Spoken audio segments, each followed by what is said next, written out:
Wait before you scroll. This isn't just a love story, it's a journey with a last-minute revelation that ties every thread. Watch the video until the end so you can hear the final words that give the story the meaning it deserves. Chapter 1. The Library and the Laughter. There are first meetings that make themselves at home in memory.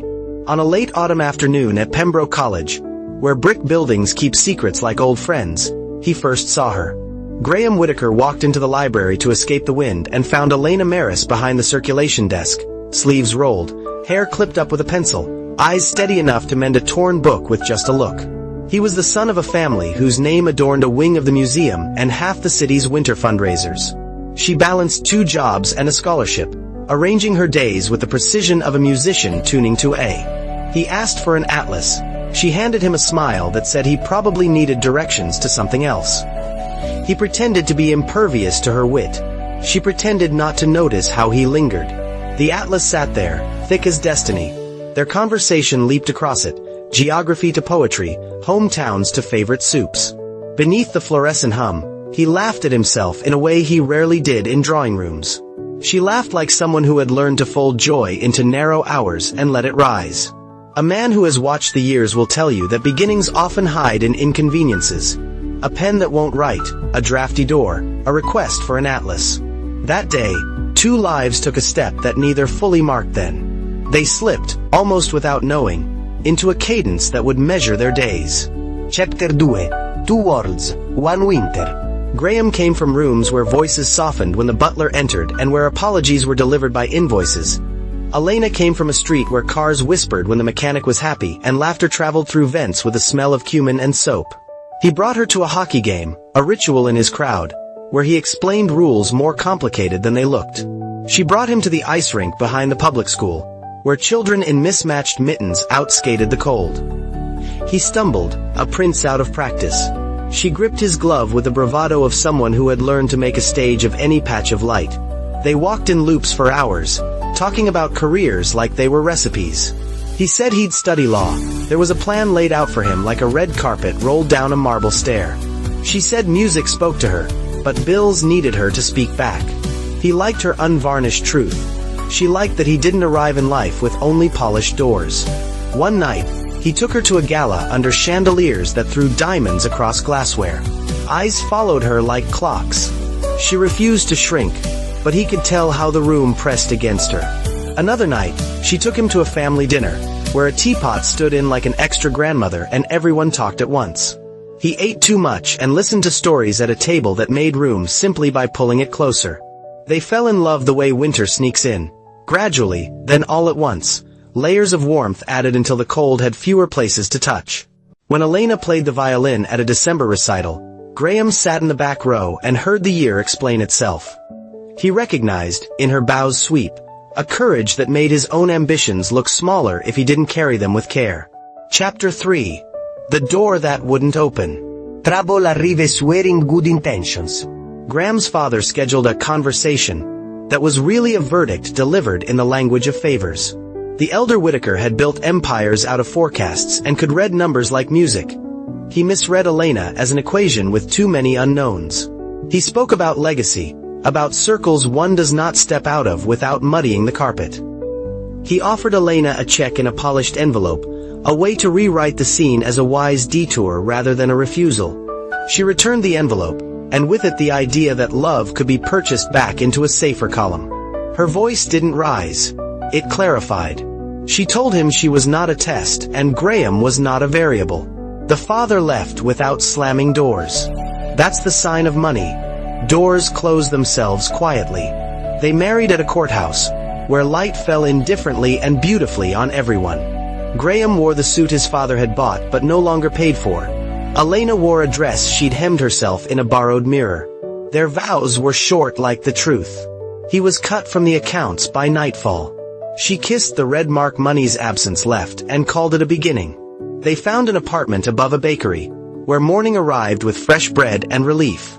She coached children in a community music program. He waited tables at a place where he could also study between shifts, the law text spread open like a stern meal. They learned the choreography of small spaces.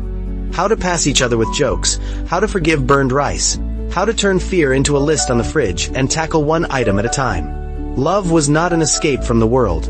It was the courage to stay and face it together. Chapter 4. The diagnosis in the snow. Years pass even in small apartments. They hang themselves in curtains and make new stains. Graham advanced through casebooks and into late-night arguments with invisible judges. Elena saved for a graduate program she couldn't yet attend, finding fulfillment in teaching wrists how not to grip the bow like fear. They tried to welcome a child into their home's drafty corners. When months turned into hard, watching time rather than counting it, they sought answers. A doctor spoke with the language of caution, then another with the language of tests. In the end, the one with the softest voice delivered the hardest sentence. A rare blood illness, the kind that sits down and refuses to be moved by polite conversation. The doctor told Graham first, in an office where dust made halos in the lamplight. The weight of it didn't arrive like a meteor but like snow, relentless, quiet, covering everything. He walked home through an early storm, a man dragging a sky behind him. He tried to push the news behind his teeth until he could comb its shape, but Elena watched his silence tremble. She had been listening to music's rests her whole life. She heard what he wasn't playing. When he told her, she leaned against the fridge with a hand on the list they'd made, as if she could add it to the bottom and check it off by spring. Her first question was practical. When do we start? Because that's how the brave behave when terror shows up late for dinner. Her second was specific. What can we afford? Because bills do not pause for tragedies they don't understand. Chapter 5. Borrowed light. The city hospital watched them arrive like so many others, with a bag too hopeful and a gaze too steady. Treatment began with fluorescent mornings and ended with evenings that smelled like antiseptic and distraction. Elena made friends with nurses by learning their children's names. Graham learned how coffee could be an apology when words fell apart. He needed money that lives refused to wait politely for. He stood again at his father's door, not as a prodigal but as a husband who understood that pride can be a leash. The butler had not aged at all. Time avoids certain hallways. His father received him like a shareholder accepts an emergency motion, businesslike and with relief masked as critique. The terms were simple. The money would be given, not lent, though the ledger in the older man's head would not forget. Graham left with a check folded into his coat and a resolve stored like a secret in the lining. Elena would never know the source. But secrets leak. Love hears their dripping. Elena found the folded deposit confirmation that didn't match their accounts. She waited to ask until after the nurse adjusted until the hallway quieted. He told her the truth, not because she demanded it, but because lies would have made her sicker. She touched his cheek, a grace he did not think he deserved, and said that sometimes stubbornness pretends to be integrity.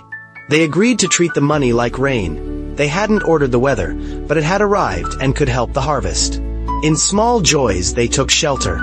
Between appointments they sat in parks with thermoses, naming clouds after operas. He read law summaries aloud in a ridiculous courtroom voice. She graded the performance. On good days she played, softly, the notes hovering in the room like birds that knew not to land. On bad days the bow stayed in its case and they watched old movies on a dented laptop, finding in the script the optimism of people who think scenes can be rewritten. Chapter 6. Spring on Loan. A remission arrived like sun through blinds, thin but warming.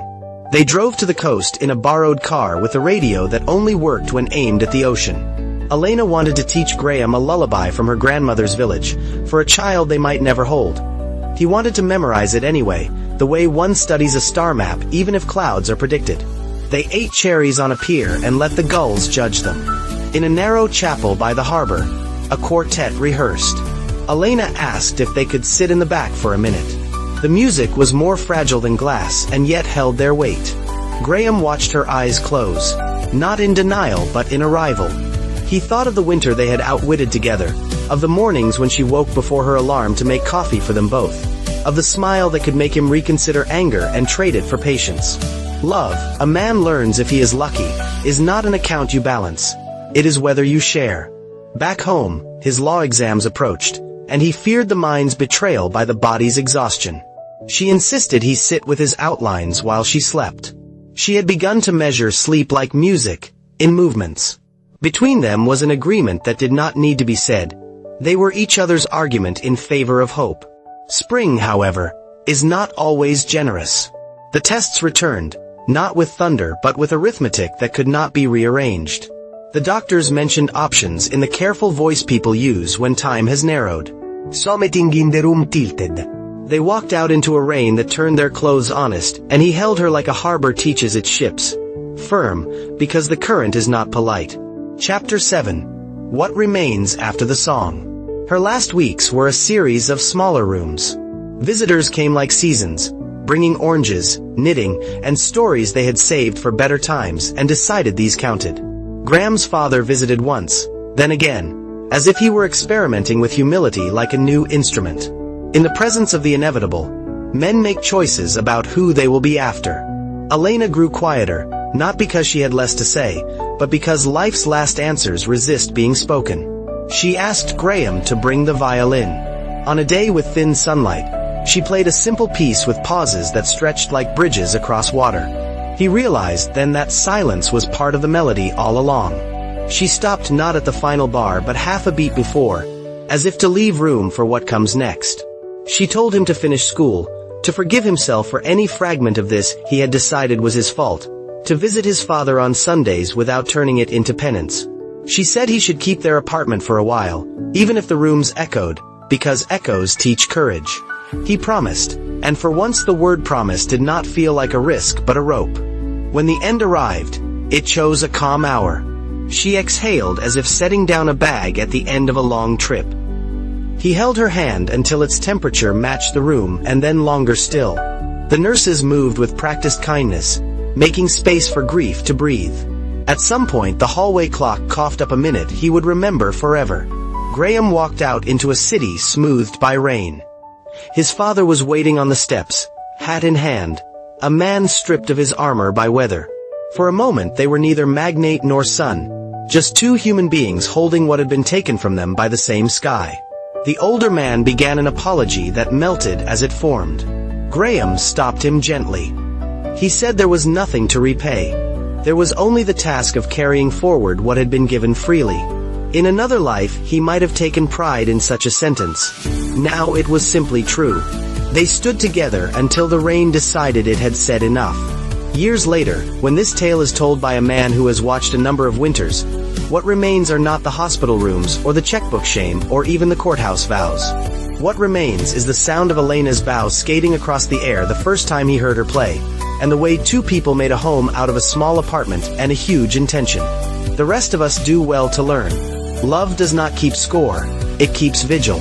If this story moved you, please subscribe to the channel, activate notifications, give the video a like, leave a comment with your favorite moment, and share it with someone who needs a reminder that love keeps vigil.